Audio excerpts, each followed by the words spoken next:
بعض ذہنوں میں یہ غلط فہمی رہتی ہے کہ بھئی اگر یہودی ایک ریاست قائم کرنا چاہتے ہیں اور اس زمین میں قائم کرنا چاہتے ہیں جہاں ان کی تاریخ ہے، یعنی یہ فلسطین کی زمین یہ انبیاء کرام کی زمین ہے اور بیشتر انبیاء کرام بنی اسرائیل سے آئے ہیں، تو یہ بنی اسرائیلی کی اولاد ہیں، اور یہ اگر وہاں پر اپنی حکومت قائم کرنا چاہتے ہیں تو اس میں کیا رکاوٹ ہے، کیوں اس کی مخالفت کی جاتی ہے؟ بعض اوقات یہ ذہن میں سوال پیدا ہوتا ہے۔ یہ پروپیگنڈا اسرائیل کی طرف سے ساری دنیا کو میں پھیلایا گیا ہے کہ ہم اس زمین کے وارث ہیں، لہذا ہم اس بات کے حقدار ہیں کہ یہاں پر حکومت قائم کریں۔ تو میں یہ بات واضح کر دوں کہ بنی اسرائیل کی حکومت فلسطین کے اوپر صرف 99 سال رہی ہے۔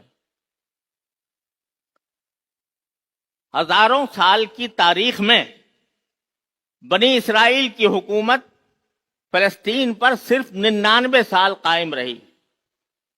اس سے پہلے جو فلسطین کے جو اصل باشندے ہیں وہ کنعانی ہیں، اور کنعانی یہ وہ قوم ہے جو جزیرے عرب سے منتقل ہو کر فلسطین میں آ کر آباد ہوئی تھی۔ گویا شروع سے اس کی جو ابتدا ہے وہ عربوں سے ہوتی ہے جو وہاں سے منتقل ہو کر فلسطین میں آباد ہوئے تھے، اور صدیوں وہ اس میں قائم رہے۔ اس کے بعد حضرت موسیٰ علیہ السلام کی تشریف آوری کے بعد حضرت سموئیل علیہ السلام کی سرکردگی میں فلسطین کو فتح کیا گیا، اور اس وقت سے لے کر 99 سال بنی اسرائیل نے حکومت کی۔ اگرچہ وہ حکومت ٹوٹتی پھوٹتی رہی اور اس کے اندر مختلف دراڑیں پڑتی رہیں، خود ان کی بدعمالیاں جو ہیں وہ انہوں نے انبیاء کرام کو قتل کیا۔ اس میں قرآن کریم میں اس کی صراحت ہے کہ اپنے دور حکومت میں انہوں نے انبیاء کرام کو قتل کیا۔ اب بھی ان کی تاریخ جو عہد نامہ قدیم بائبل کے اندر موجود ہے اس میں یہ موجود ہے کہ ہزاروں انبیاء کا قتل کیا ہے انہوں نے اس 99 سال کی تاریخ میں۔ 99 سال حکومت کرنے جو آخری حکومت ختم ہوئی یہودیوں کی فلسطین کے اوپر، اس کو 1800 سال بیت چکے ہیں، 1800 سال۔ اس 1800 سال کے دوران ایک لمحے کے لیے یہودی حکومت وہاں پر موجود نہیں رہی فلسطین پر، ایک لمحے کے لیے 1800 سال۔ اب ایک آدمی یہ کہتا ہے کہ جی 1800 سال کے بعد کیونکہ میرے آباء و اجداد 99 سال وہاں پر مقیم رہے تھے، لہذا میں حقدار ہوں کہ یہاں پر حکومت کروں، اور اس وقت جو باشندے ہیں ان کو باہر نکال کر باہر کروں اور میں حکومت کروں۔ یہ فلسفہ اگر ایک مرتبہ تسلیم کر لیا جائے تو بتاؤ موجودہ دنیا کا کیا حال بنے گا؟ پھر ریڈ انڈینز کہیں گے کہ امریکہ کے اوپر تو صدیوں ہماری حکومت رہی ہے ریڈ انڈینز کی، اور اس کو بہت زیادہ عرصہ بھی نہیں گزرا، 1800 سال بھی نہیں گزرے، تو اب ہمارا حق ہے کہ ہم امریکہ کے باشندوں کو امریکہ سے نکال کر ریڈ انڈینز کی حکومت قائم کریں۔ اور پھر ایک ملک کے اوپر موقوف نہیں، ساری دنیا کے ممالک میں یہ اگر اصول تسلیم کر لیا گیا تو موجودہ جو دنیا ہے وہ تو ختم ہو جائے گی، اور وہ 1800 سال پہلے کے لوگ آ کر آباد ہوں اور آباد ہو کر اپنی زمین سے موجودہ باشندوں کو نکالیں۔ یہ آخر کوئی تسلیم کر سکتا ہے دنیا کے اندر؟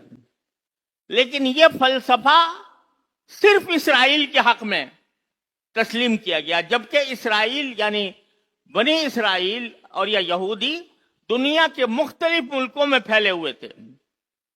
کوئی انگلینڈ میں، کوئی فرانس میں، کوئی سوئٹزرلینڈ میں، کوئی فلاں ملک میں، کوئی روس میں.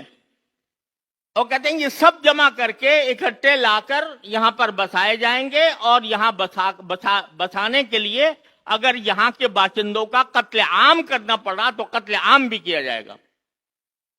چنانچہ سن 1948 کے اندر یہ سب سے زیادہ اس میں حصہ برطانیہ کا اور اس کے ساتھ امریکہ کا، انہوں نے مل کر یہ اس ناجائز بچے کی پرورش کرنی شروع کی. سن 1948 میں اسرائیل کا اعلان کیا گیا.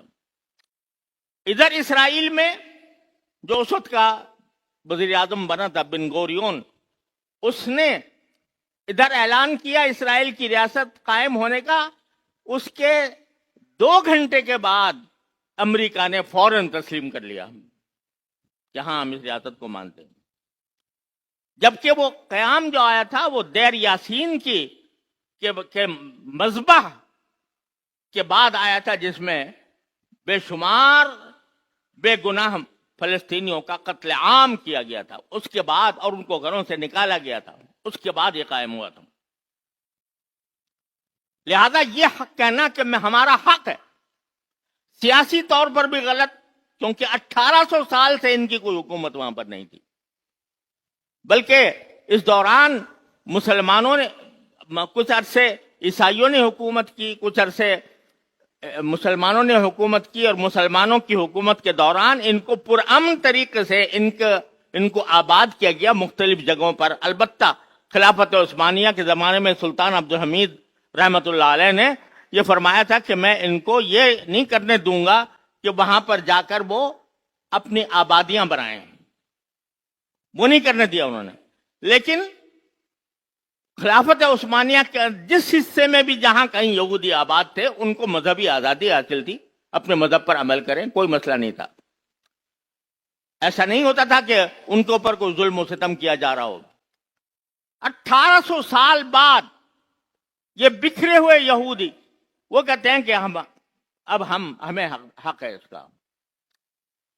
سیاسی اعتبار سے تو میں نے آپ کو یہ عرض کر دیا. دوسری بات جو کہی جاتی ہے وہ دینی اعتبار سے، کہ دینی اعتبار سے وہ کہتے ہیں یہاں پر حضرت داؤد علیہ السلام نے اور سلیمان علیہ السلام نے ہیکل تعمیر کیا تھا. ہم بھی اس کو تسلیم کرتے ہیں، خود قرآن کریم میں اس کا ذکر ہے. حضرت داؤد علیہ السلام نے بنایا تھا، حضرت سلیمان علیہ السلام نے مسجد اقصی تعمیر کی تھی. تو لیکن یہ ایک بہت بڑا مغالطہ ہے کہ سب سے پہلے مسجد اقصی سلیمان علیہ السلام نے تعمیر کی یا داؤد علیہ السلام نے تعمیر کی. حقیقت میں صورتحال یہ ہے کہ اللہ تعالیٰ نے 2 گھر بنائے تھے. ایک گھر مکہ مکرمہ میں بیت اللہ، اور اس کی تعمیر سب سے پہلے فرشتوں نے کی تھی، پھر حضرت آدم علیہ السلام نے کی تھی. پھر چونکہ اس کے نشانات مٹ گئے تھے تو حضرت ابراہیم علیہ السلام نے آ کر اس کی نئی تعمیر فرمائی. حضرت ابراہیم علیہ السلام بانی نہیں تھے مسجد حرام کے، وہ مجدد تھے کہ انہوں نے اس کی تجدید کی. جو آثار مٹ گئے تھے اللہ کے حکم سے انہوں نے اس کو تعمیر کیا. یہ اللہ تبارک و تعالیٰ کی طرف سے ان کو حکومت. حضرت سلیمان علیہ السلام نے بھی وہ بیت المقدس کے بانی نہیں ہیں. روایات سے معلوم ہوتا ہے کہ جس طرح کعبے کی تعمیر سب سے پہلے حضرت آدم علیہ السلام نے کی تھی، اسی طرح بیت المقدس کی تعمیر بھی حضرت آدم علیہ السلام نے کی تھی. لیکن اس کے آثار مٹ گئے تھے تو سلیمان علیہ السلام، حضرت داؤد اور سلیمان علیہ السلام نے اس کو تجدید فرمائی. جیسے ابراہیم علیہ السلام نے کعبے کی تجدید فرمائی تھی، اسی طرح انہوں نے تجدید فرمائی. لہذا ایسا نہیں ہے کہ یہ بنی اسرائیل نے تعمیر کی ہو. حضرت داؤد سلیمان علیہ السلام نے کی، اور وہ ہمارے بھی پیغمبر ہیں. تو اس لیے اس کی بنا پر یہودیوں کو اس پر دعویٰ کرنے کا کوئی حق نہیں پہنچتا، جبکہ ان کی تورات، جس کو تورات کہتے ہیں وہ، یا جس کو عہد نامہ قدیم کہتے ہیں، بلکہ کہ اس کے اندر یہ مذکور ہے کہ سلیمان علیہ السلام آخر میں مرتد ہو گئے تھے، کافر ہو گئے تھے، بت پرستی اختیار کر لی تھی۔ ایک طرف ان کی تورات یہ کہہ رہی ہے، جس کو وہ تورات کہتے ہیں، کہ حضرت سلیمان علیہ السلام مرتد ہو گئے تھے، کافر ہو گئے تھے، بت پرستی کرنی شروع کر دی تھی۔ ایک طرف یہ کہہ رہے ہیں، قرآن نے اس کی تردید کی، وما کفر سلیمان ولکن الشیاطین کفروا، سلیمان علیہ السلام کافر نہیں ہوئے تھے لیکن شیاطین کافر ہوئے تھے۔ تو وہ ایک طرف تو کہہ رہے ہیں ان کو کافر، مرتد، بت پرست، اور کہتے ہیں پھر ان کی یادگار جو ہے اس واسطے ہم اس کے حقدار ہیں۔